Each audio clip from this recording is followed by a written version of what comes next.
CW6. Over the years, thousands of people have gotten their hands on one. And who knows, you could be next. Win your very own Good Morning Augusta coffee mug at WJBF.com/coffee club. Sponsored by Honda Cars of Aiken. Get clear, accurate stories that don't waste your time at WJBF.com. Weather headlines on News Channel 6. Brought to you by Hickson Roofing. We have a split weekend with mid-70s on Saturday and then cooling down on Sunday. And then next week could get interesting with the chance of severe weather. I'll have all those details coming up. Now, on News Channel 6 at 5, lending a helping hand in Augusta.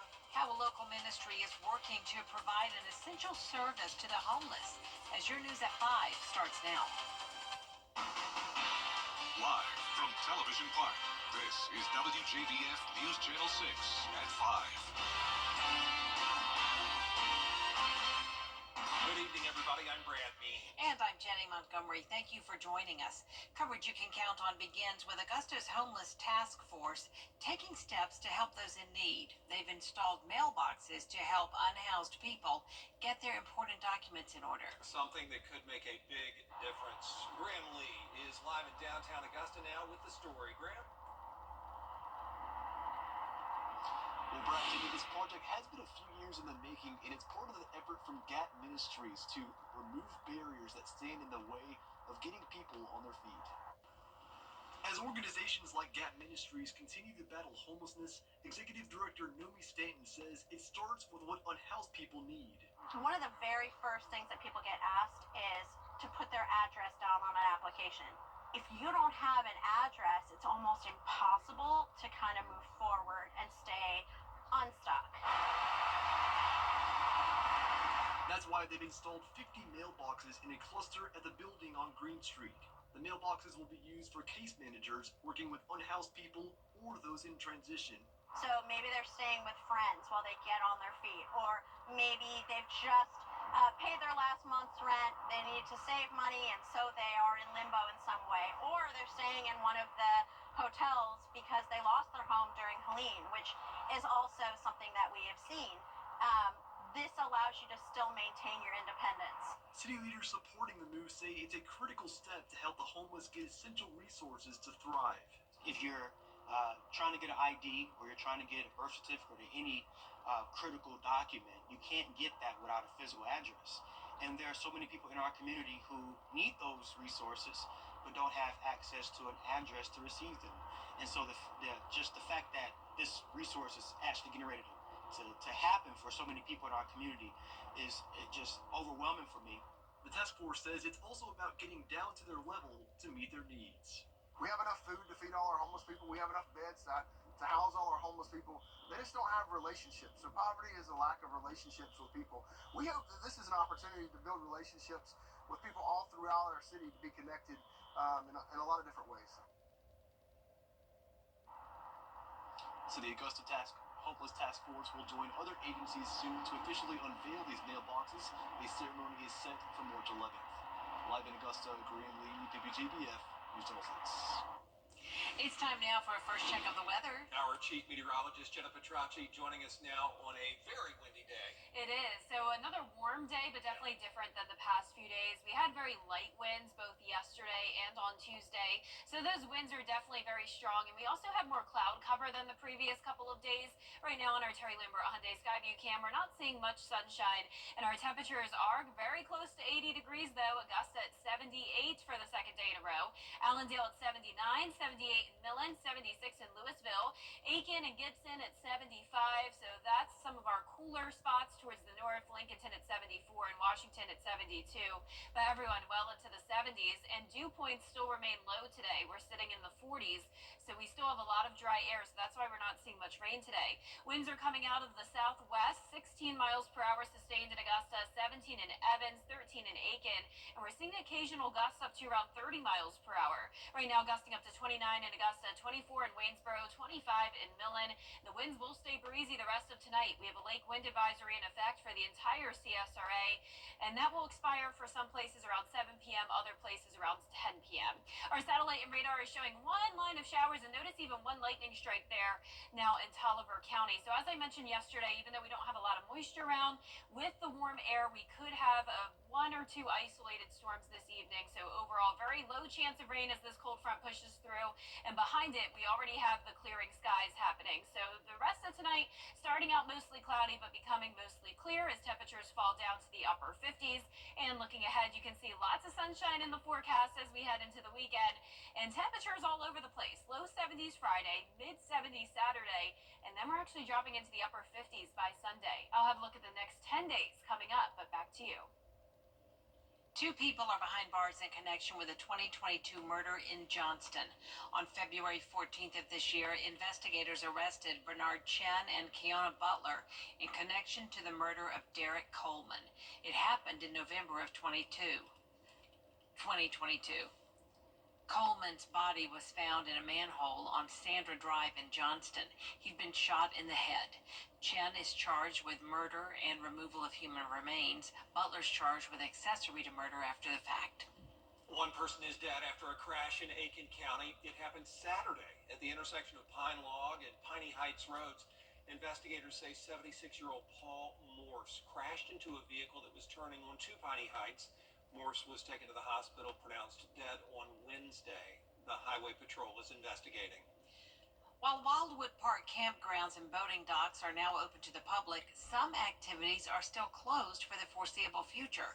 The International Disc Golf Center and Professional Disc Golf Association in Appling remain closed.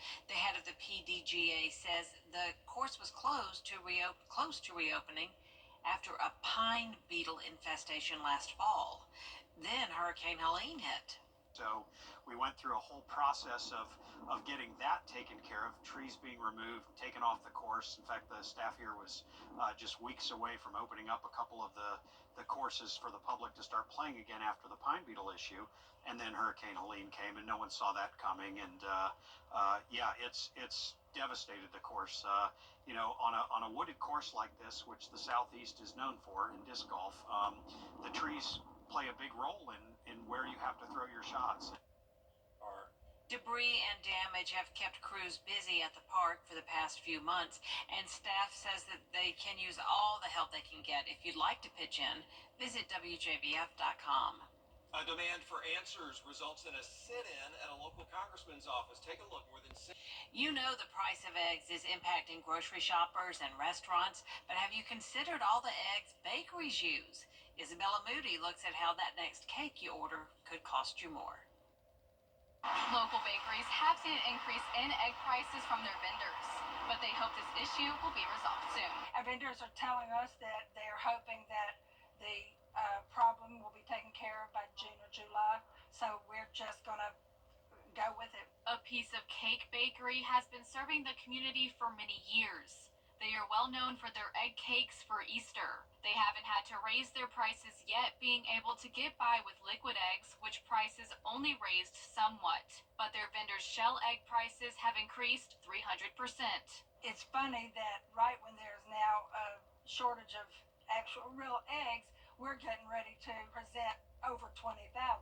Bottom Line Bakery and Cafe is getting its eggs from wherever has the best price. The bakery goes through around 10 dozen a week. Bottom Line has increased prices slightly because eggs are an essential ingredient to many of the products. I first opened 5 dozen eggs, 60 eggs was around $5, $6.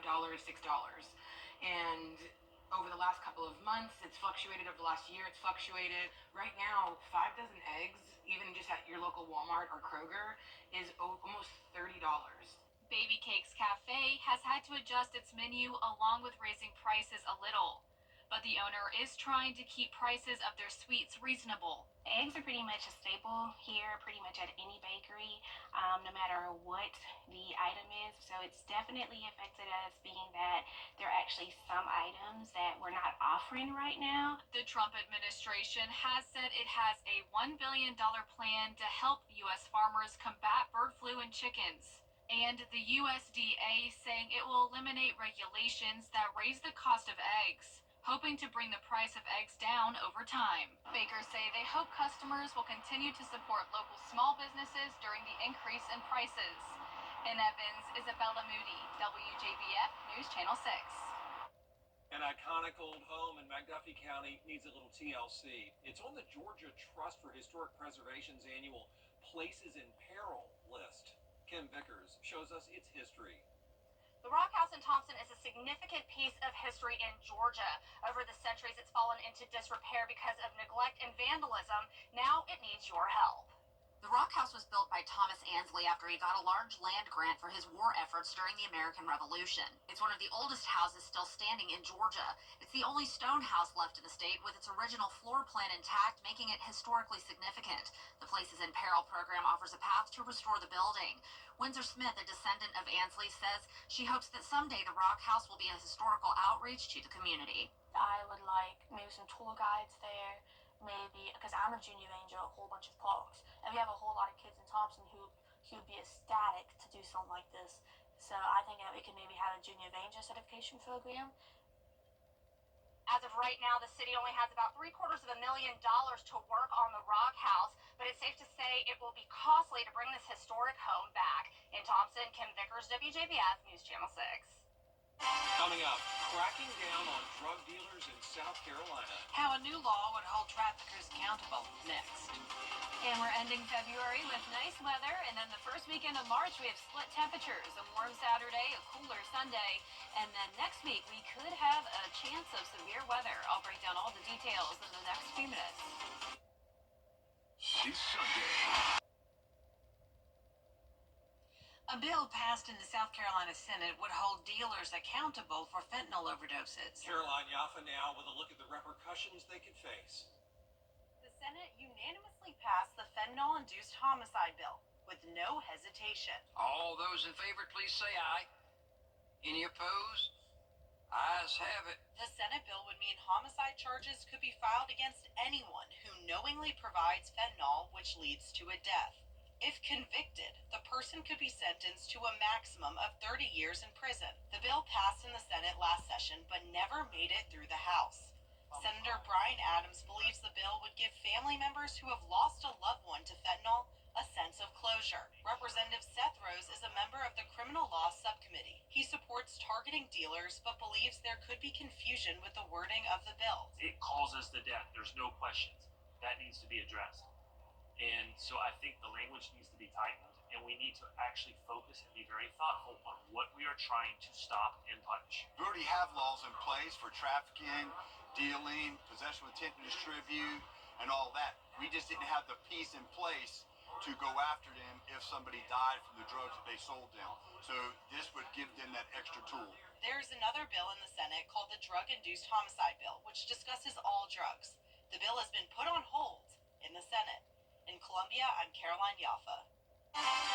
Still ahead, remembering the life and legacy of President Jimmy Carter. Now, the charity he was most known for is honoring him right here in Augusta.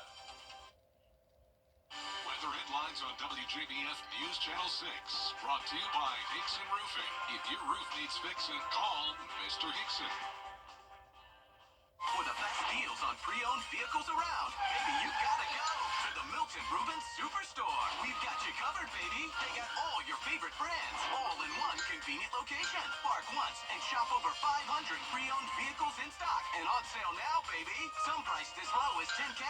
That's right, $10,000 vehicles. But you better get them before they're gone. Let's drive, baby, to the Milton Rubens Superstore. DriveBaby.com. Click, click. Big news. Interiors Market is merging with Weinberger's Furniture, and we are celebrating with a huge consolidation sale. And right now, save up to 50% off all of our Made in America furniture. Save on stylish sofas, elegant dining sets, and American-made mattresses. This is your chance to grab amazing deals as we combine our inventories. With up to 50% off, you can transform your home without breaking the bank. Can you save big at Weinberger's Made in America sale? Yes, you can. Since 1982. Hi, I'm Mary Morrison with today's community calendar. Find the perfect prom dress at the Giving Gown event. It's March the 8th at the First Baptist Church of North Augusta from 9 until noon. Beautiful new or gently used donated gowns will be available. And if you have a gown, shoes, or accessories that you'd like to donate, just drop it by News Channel 6 by March the 6th. Add your events. Log on to WJBF.com, keyword community calendar. Prom is a special night for high schoolers, a chance to create memories that will last a lifetime. But for some families, the financial burden can be overwhelming. Join News Channel 6 as we present The Giving Gown, devoted to making sure that all young women feel beautiful on prom night. Donate your gently warm prom dress, shoes, and accessories at Television Park in Augusta. Sponsored by Bridgestone, Aiken Regional Medical Centers, the Mike Costello Law Firm, and News Channel 6.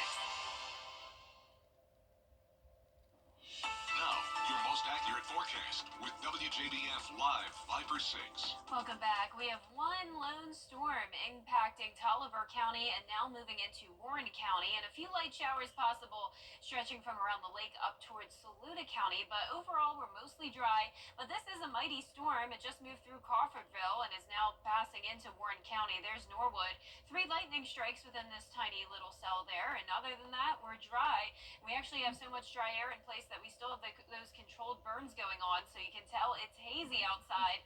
And we have the threat of fire danger as well. So keep that in mind through Saturday. With very dry air moving in place, we will still have those controlled burns going on, but you don't want to burn yourself as those fires could spread rapidly out of control. You can see the hazy sky here with cloud cover on our Terry Lambert Hyundai Skyview cam looking over the river. We're sitting at a warm 78 degrees. Winds are whipping out of the west, 16 miles per hour sustained, dew point of 41, humidity only at 27%, and we're occasionally seeing winds gusting up to 30 miles per hour, and that will be the case the rest of this evening.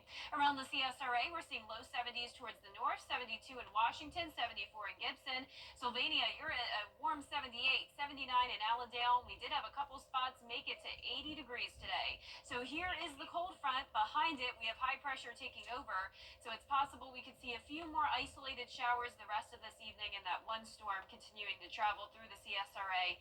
But other than that, it's going to be a mostly clear night. The clouds will clear quickly as temperatures fall to the low 40s. And for your Friday, it's a more mild day. We're back to near average, upper 60s to around 70 degrees. Your Friday day planner in Augusta showing abundant sunshine, winds much lighter, only up to around 7 miles per hour sustained. An interesting setup this weekend. If you want to spend some time outside enjoying the warmth, I would suggest Saturday to do that. A warm and sunny day. On Sunday, of course, you can still be outside. It'll be sunny and dry, but it will be cooler, so you may want a light jacket with you as we're only topping off at 59 degrees. Then next week, things get interesting as we'll have a severe weather setup for the first time in a while. We'll be watching the strong low pressure system with a threat of severe weather for our friends to the west first, and then for us, it'll come on Wednesday. So the Storm Prediction Center has already put us under a risk of severe weather this far in advance, which means it's something we have to watch very closely. So once again, this will be for next Wednesday, and the time frame looks to be in the afternoon into the evening. And a good reminder that next week is our severe weather preparedness week, and there will be a statewide tornado drill in the state of South Carolina on Wednesday at 9 a.m. So we are getting to that time of the year where we're close to spring. We're also close to those springtime storms. So we'll have that round coming in next Wednesday, a high chance of rain and storms. Back to sunshine, though, the following day of next week. And temperatures will continue to go back and forth from the 50s all the way to the mid-70s. All right, Jenna, thank you. Yeah. Augusta's Habitat for Humanity honoring the late President Jimmy Carter, and they're doing it with a door. President Carter died, of course, in late December. He'd worked with Habitat since 1984. The moving memorial placed in the Augusta CSRA chapter of Habitat for Humanity. Leonard Porkchop Zimmerman did it. There you see his signature robot-inspired style, showing the late president hard at work. Incredibly dedicated. There are a lot of people who talk the talk, but they just don't walk the walk. And I think President Carter, what's so inspiring about him was he was dedicated his whole life. He was in his 90s on build sites building for people. He just was excited to be a part of creating legacies and lives for people. And he's just so inspirational. If you want to see the door or you want to sign the second one they're doing, you can find them at the Habitat Restore on Washington Road. Still ahead, a map of the stars. We'll tell you about a satellite that will give scientists a brand new view of the universe after the break. You've been in a serious... NASA and SpaceX are working to create a map of the universe. The agencies are launching the SphereX satellite to help move the project along. Eric Henriksen has more. We started to work on Spherex 12 years ago, so it's a long time. Just hours from now, Dr. Olivier Dorier will watch a decade's worth of work soar into the cosmos. The scientific impact is going to be tremendous. SphereX is one of 2 NASA satellites launching this week. Its goal, to map the universe in 102 colors. We do that to get new insight about the origin of the universe, the new insight about the origin of galaxies, and also new insight about the origin of life. That life comes in the form of water. People might not appreciate the fact that the water we have on Earth comes from space. Brought to Earth by asteroids and comets colliding with the surface. The big question is, where was this water before? SphereX will create a panoramic map of the sky, taking 4 snapshots over a 2-year period. But it's not the only satellite launching this week. The other, Punch, will observe just one star, the sun. Punch makes artificial eclipses all the time so that we can see that corona as it turns into the solar wind and fills our solar system with material. Allowing us to see this solar wind in greater detail will give us a better understanding of space weather. They impact our astronauts and Earth's magnetic field and cause effects like the aurora. Studying these storms is extra important now.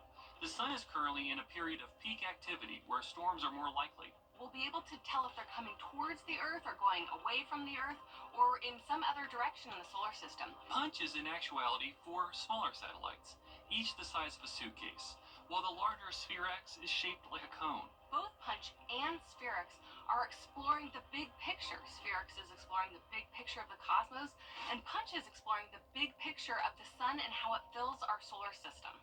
2 big missions answering some of the biggest questions in the universe. And that does it for us this half hour, but there's more coverage you can count on coming up at 5:30. Including the Trump administration making a ruling on student loan repayment plans, what this could mean for your loans, next.